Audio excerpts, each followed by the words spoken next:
Hello, and welcome to a new edition of Need to Know, a series of video interviews with companies who are shaping, creating, and innovating in the games industry today, and whose work will have a huge impact going forward into the future. Today, I'm delighted to welcome Stefano Petrullo of Renaissance PR, here to talk to us today about PR campaigns and things you need to think about when launching your game. Before we get going, though, Stefano, it's lovely to see you. Do you want to tell our viewers a little bit about your background and what it is that you do? I think I probably one of the biggest example of when European Union was a great place to be, because I'm Italian.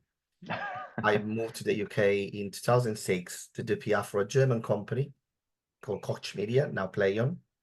And after 1 year, Koch Media, I left Koch Media to join a French company, small company called Ubisoft, which is I was senior PR manager for I joined as a senior PR manager, stayed there for like 7 years, handling all the comms for game like Assassin's Creed Far Cry and handling all the corporate comms. And back in 2015, at the young age of 40, about turning 40, I say, do you know what? I'm gonna open my own things. And my wife say, this is middle-age crisis, man. And I say, yeah, it is. And I start Renaissance back in 2015. So next year will be 10 years that I run Renaissance PR, which is also now part of a big group called 1SP Holding, which is what we call a super agency. We are different company all across Europe. And Renaissance is the UK PR agency, a part of this group. So I've been around for more than 30 years. So I saw things even before internet started, which sounds a bit daunting when I say that, but when I started working, there was no internet. Can you imagine that? Definitely a very, very different time. Definitely a very different time. Well, thank you so much for joining me today, Stefano. I really appreciate it. I think we should jump straight in. It'd be really interesting to sort of understand, I guess, how to launch your game in 2024. I mean, what communication is important to consider, and also what function and channels make the most sense for people to be sort of focusing on and using. I think we're living in a moment that is very peculiar for the industry. I mean, it's no secret that a lot of people losing their job and a lot of people is facing budget issue. So it's very important that anything you do for a reason. You don't do because the other people does. There's one of the biggest issue this industry has because it's small in terms of actors in a way. So there is a cycle that everyone copy everyone. And I saw that, but it's normal because if you see one of your competitors do something nice, you always do it. You do it because it worked. Now we live in a moment now where publisher investors are very are keeping an eye about where my money goes.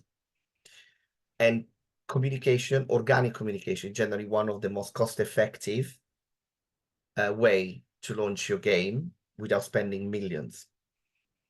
So the first things I think is important is understanding what makes your games unique or what doesn't make games unique. So you need to know the pro and cons about your game. Be very, very mindful. And if you want to employ an agency or a freelancer, go to them under NDA very early. Why very early?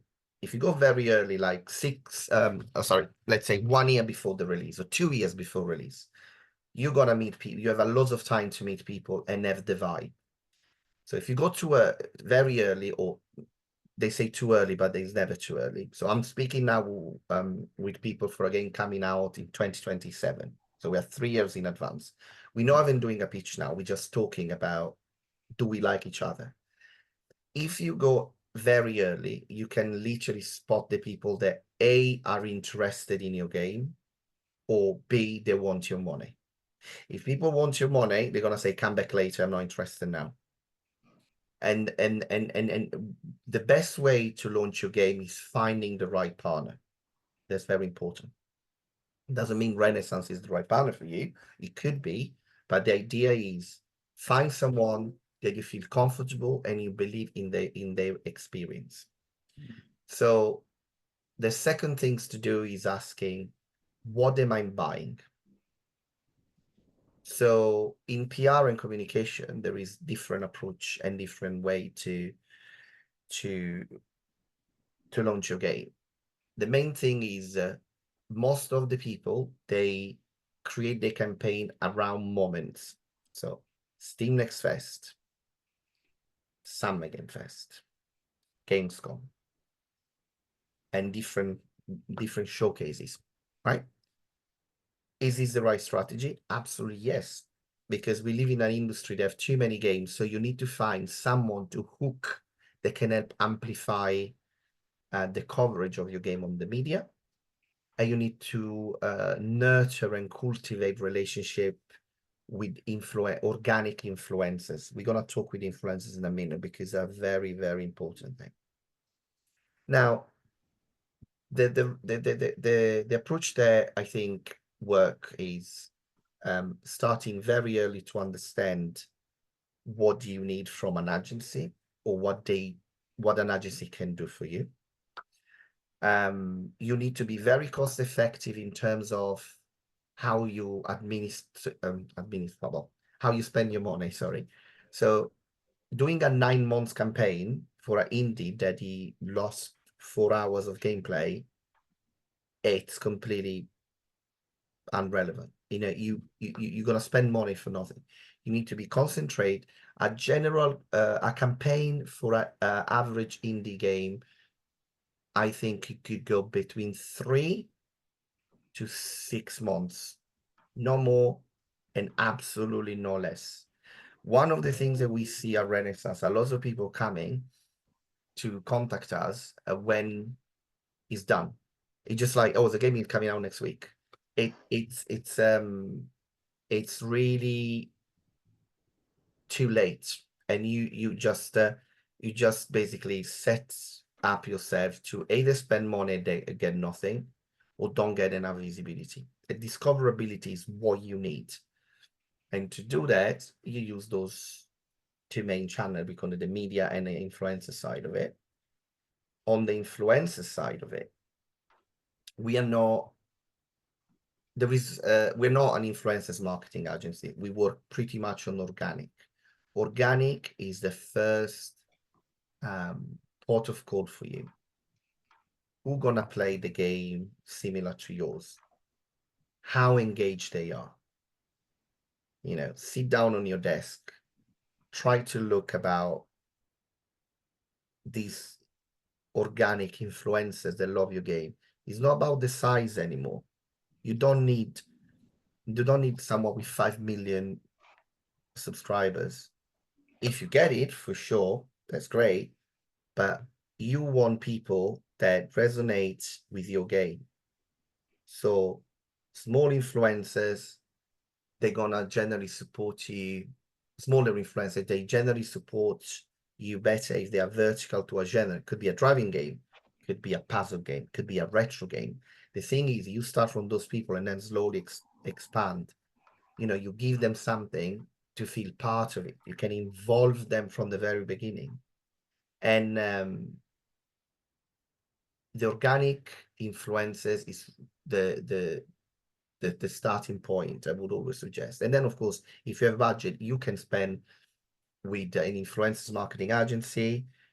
You can use the marketing budget to amplify all these activation, but you need to be very careful, because once you start paying influencers, it's very difficult to go back, because influencers talk between each other. I believe in the power of relationship, and then using budget at launch or after launch for specific activation that are not simple let's play. So, and also, if you think about, if you have to pay someone to play your game because getting views, how engaged these people gonna be? Some of them will be, but if you don't believe in my game pre-launch, why I should pay it. You know what I mean? I'm not saying it's not a good idea, but there is moments where you pay and moments that you don't pay. Now, the ecosystem that we work like that, games media is still that what is a refining way to set the message. A journalist is used, or game critics is used to understand the positioning of the game. So when you announce the game, they are very receptive because it's their job. And what influencers does, they amplify this message that you used most of the time. So if you say, I got an open world that is better than Assassin's Creed, if this is what the media are gonna say, you're gonna set expectation to influencers, they're gonna play this, and generally they amplify the initial message, and then they add their part when they like it or they don't like it, they're gonna make fun with their audience and stuff like that. So to answer your question, to summarize, is start early to speak with the people that you want to work with.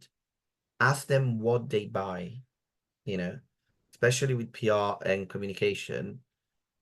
It's quite gray area where you need to know what to buy, right?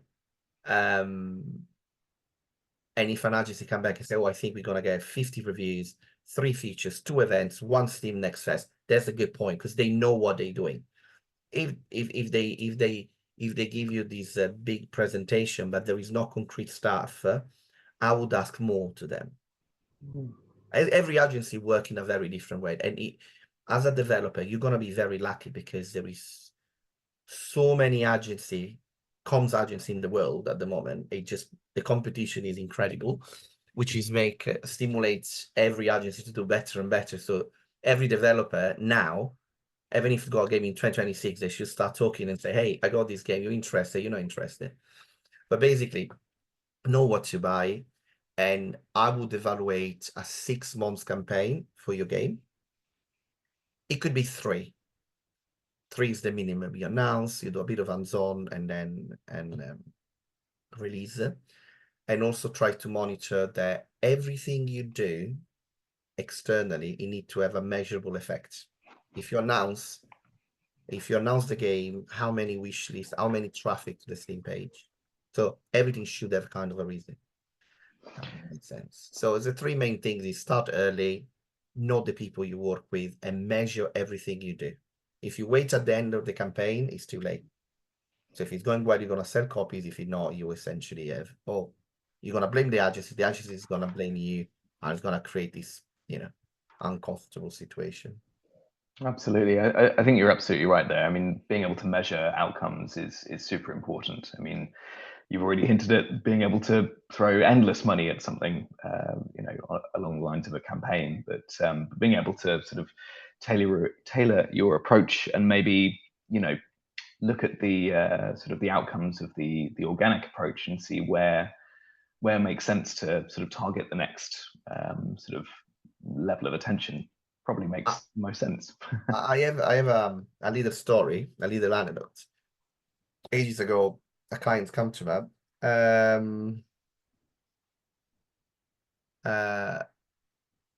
So the client came to us and gave us a big budget for influencers. It was pre-launch of the game. So, all right. So I went to my content creators team,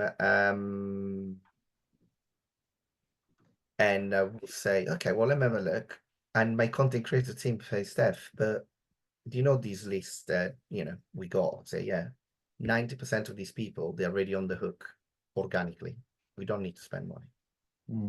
So out of, let's say, £100,000 or something like that, we end up spending 15. And the client was very happy. He didn't give me the 90. But it saves so much money. And I think there is this I wouldn't call it lazy, but kind of I got the money to spend, I spend it. And this is what part of the issue we see with the industry, it's not the whole things, but there is we were in the last 3-4 years, there was so much money going on in the industry. So the budget was coming in, you test, thing doesn't work, yet there's still money going around. We need to be very careful now because I say to my wife, said to me, I'm very tight with money, and it's true. And I treat my client's budget like my money. Be very tight and very, careful. If you have to test with 2,000-3,000 pounds, not to 20, 30, because this is not the time anymore to experiment with big budget. And even big publishers gonna struggle a bit with their budget, especially if they are, if they're public company. I can see there is already a trend of things not going super well, unfortunately. Absolutely. No, I think that goes for lots of things, really, doesn't it? So I think it'd be interesting to sort of hear your thoughts on the sort of global marketplace as well. I mean, obviously, games are launched across the world. Is it better to sort of focus on one agency per territory, or what's the ideal situation? So I believe the in the past, you need to have one agency per territory because it's the way the market was structured, and then we got internet. As I said, it changed the whole game. But even with internet, whenever website, you need to have one market. I believe now you are, what I keep saying to my client is not every game need an agency in every territory, and vice versa. Not all game can be launched by a single agency. So I think one of our biggest and best case history was the launch of the Ascent from Curve back in I think it was 2022, where we handle everything as Renaissance and in partnership with um, Microsoft, because the game was on Game Pass. So we had a team of 6 people working on the project, cover all the world apart China. In China, you need to have an agency there. Chinese market, don't go, but because it's work completely different. We have a great partner in China, which is Ukie, run by a good friend of mine, which is David Clark, and he's based in the UK. I'm pretty sure lots of people know David Clark, and they do UPR in China. It's there's a territory that you need to have someone there. On the rest of the world, you can have one agency, or you can have multiple agency. Now, with multiple agency, the cost can spin up very, very quickly. So my suggestion is when we go inquiry and we create our proposal is always country agnostic. We create a plan that can be activated everywhere. Once the clients like the plan, then we go and decide what are your bigger market. Because the bigger market is North America. You can use American or UK agency. I would say in general, UK agency are more cost effective than North American agency. It's a matter of economy. It's just because the price of PR agency in North America are higher. They probably have more penetration to North American media, but you have also always to remember that English is a universal language. So you can get IGN, you can get GameSpot, you can get Rolling Stone, even if you use a UK agency. And if he's not, he's not the right agency for you. And I would say the first thing is covering the UK, North America, English speaking language country, because these have a bleeding effect. So I'm Italian. When I'm also British, but I got two passports, but that's not the point. Sorry. I'm Italian, and people in Italy, France, Germany read PC Gamer, GameSpot, IGN. So if you need to focus your budget, I would say UK, North America, go to an agency and say, can you do this? When you have, we don't have, if you have to have your budget working for you very well. The second aspect is you can cover with one agency the whole world.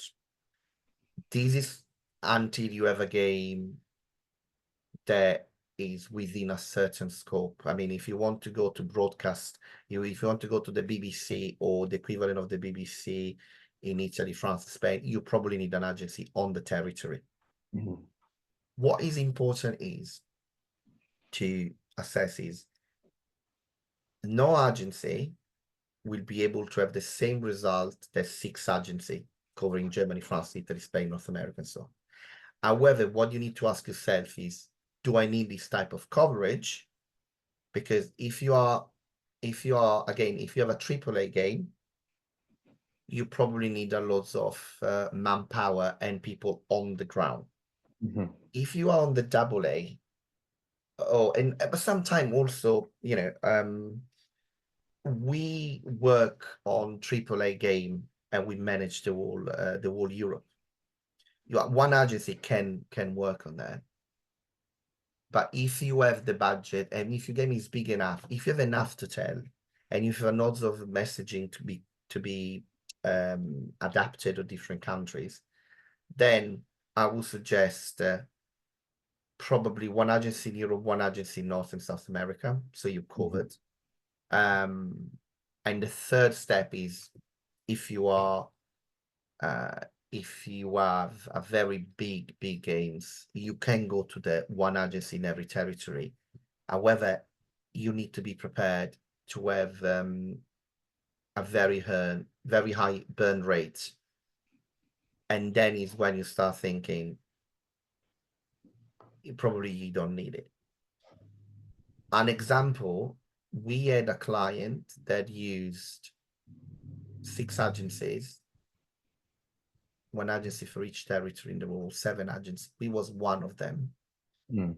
And he realized after 1.5 years of spending too much money in PR. Mm. Now, he didn't spend too much money in PR. He didn't, I think he didn't look about the pot of money they have for marketing and taken a percentage out. He just say, I want an agency in each territory because so I have a lot of coverage. Mm. He basically, in my view, it was the whole way around. You need to know what you need before buying the services. Mm. And I mentioned to this particular company, say, look, you don't need an agency in every territory. Cover North America, cover Europe, you've done. It took a couple of years to realize this. And then he saved probably 70% of his yearly PR budget and having pretty much the same result, because we're not talking about a Ubisoft, a EA. What they need this type of activation, because either you have a local office or you have an agency doing that. And again, this is connect back to my initial statement about we as an industry we copy each other. So these publisher look at the other publisher, say, oh, they're doing that, so I'm doing that. So again, it boil down to cost control. If the PR cost is higher than your marketing budget or the same, there is something that is not on. You should have quite a low in percentage cost for organic PR and content creators, because otherwise something in the equation doesn't work. And also, if you spend too much money in the using agency, you need to sell much more copies to recoup. And again, it's a vicious cycle. Oh my God, I need to spend more.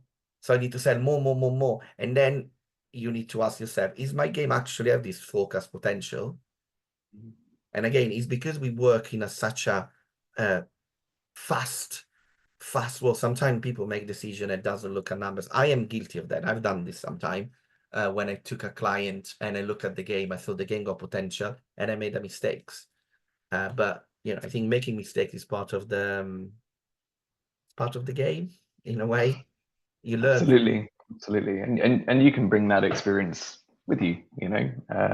Absolutely, that makes a lot of Yeah, sense. I was talking with my team about, you read a lots of achievement. Talking about my particular area, which is PR. because we communicate when we have success and stuff. But I think we need also to be very, very, very, very adamant to say that making mistakes is absolutely fine. We need to normalize making errors, because if you never make an error, I start questioning if you ever work. Do you know what I mean? There is no Yeah. such a thing about, oh, I'm the perfect PR person. Everyone do mistakes, and we need to normalize this, in my view. Mm. No, you're absolutely right. I think it goes for a lot of things, really. So yeah, I mean, interestingly, I mean, some of the things that you sort of touched on there, the sort of trickle down effects of North America influencing sort of multiple other regions. I mean, is that all down to sort of influencers, or how does the influencer sort of market sort of hang together? It'd be interesting to get your thoughts on that. Yeah. So as I said, I think it was what I was saying before about traditional media. Mm. They set the tone, the message, what your game is, while influencers amplify this. Ah.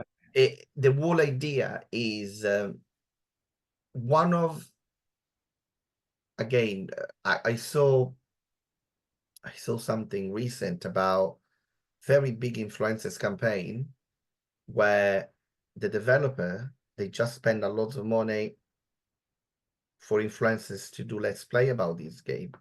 Mm-hmm. 1 month of very heavy spending. They send the keys, people play, people do impression, game come out, no PR coverage, Mm-hmm. and then game died, didn't sell. Mm-hmm. Again, it's I think you need to think of communication about a marathon, not a sprint.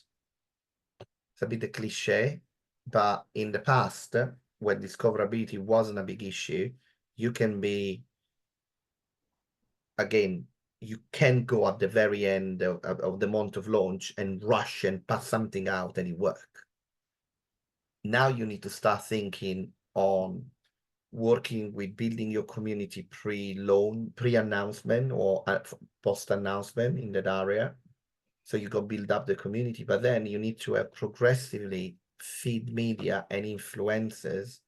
Let influencers play. Let's media talk. Let's influencers play. Let's media talk.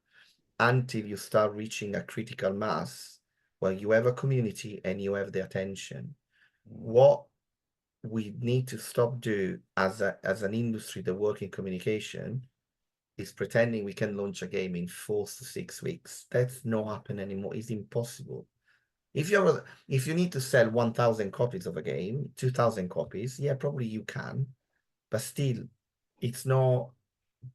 It it it's more like taking your user to a journey with you, unveiling what your message is, then um just send keys. There is this misconception that I used to do this back when I started Renaissance. I was going to seminar with the Italian video game trade body, with Ukie as well. I think I had a talk back in 2015. A developer had a talk. There was this misconception that our job is basically putting CD in an envelope and send via post, or now sending an email with code, and then journalists magically look at it and say, oh my God, they got a game. The reality is we need journalists and influencers more than them needing us. There is tons of PR, tons of game. What is important is that you need to embrace these people, making their life easier. If there is these things, and I want to say these on the record. At Gamescom this year, I met with Kotaku, Mm-hmm. and I had a chat of an hour. It was one of the most pleasant chat I had in the World Gamescom, talking about launch strategies and stuff like that. There wasn't nice with me because I am, I'm special or anything. They've been, you need to treat people like human. Mm. If you start and think about, when I hear people say, oh, I hate journalists, I hate influencers, say, mate, change job, Mm. do something else, you know. We are human being. Everyone is doing their best. There could be disagreement, but if you have a disagreement sometime, and in the PR specifically, one things I learned, if you decide to not communicate with media, you cannot blame media to write stuff that you don't like. No. And if you communicate transparent, in a very transparent and factual way with media, in my career, I never had a problem where someone reported something different. Mm. And I think what I'm trying to say with these as a message is treat people like people, not like like brands. Like there's all these things about it's people. There is someone at Kotaku, someone a PC gamer, someone a Eurogamer. They're all people, right? So instead of having these kind of oh my god, they write something wrong about my game, actually ask yourself and try to say, oh, why this particular media write um something negative about this or something that is not right. Talk with people. Mm. You don't need an agency to do that. You can do as a developer. And journalists are very keen to speak with developer more than speaking with me because they know that as a PR, I have a kind of, I wouldn't say an agenda, but my job is generating coverage. And media really want to speak with developers. And if our developers have something to say, please do, go and speak. Because another thing of these industries, these like uh sometimes doesn't seem that we work with games, but we work with MI6, we work international espionage or whatever. They are games. There will be a balance where I say, come on, guys, it's games. We can talk about it. We can have an adult conversation about different topic. So I would say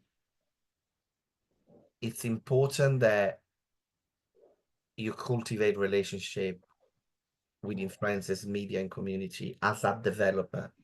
We are here to help you Mhm. as an agency, a communication professional, as a freelancers, and also as a final note, I would say go and try to pay someone for their expertise, not for their time. There is a lot that there is another misconception sometimes. Something I really don't like is like you pay a PR person per hour. It's just a very old concept, Mhm. especially if you're an indie developer. Go to someone and say, buy the expertise. Say, I want to launch this game. What are you gonna do? How much it's gonna cost? That's it. Because in with the issue with discoverability, the discoverability we have, I think is important that you go to someone expert and say, what are you going to launch per game? So pay to expertise, not per hours. And before asking for a budget, I know lots of people coming to me and say, how much is cost a PR campaign? It's like going to going to Auto Trader and say how much cost a car. Yeah. It's not. Forget about the budget. I know you're a developer. I know you need to get the best out of it. I know probably you don't have a loads of money, but don't ask how much it's gonna cost a PR campaign. Ask agency what you can do for me, how we're gonna launch this game, and only then, when you know what you buy, then you can start a conversation. Because I saw I saw in my career that people coming and say, "Oh, I have someone that is so cost effective."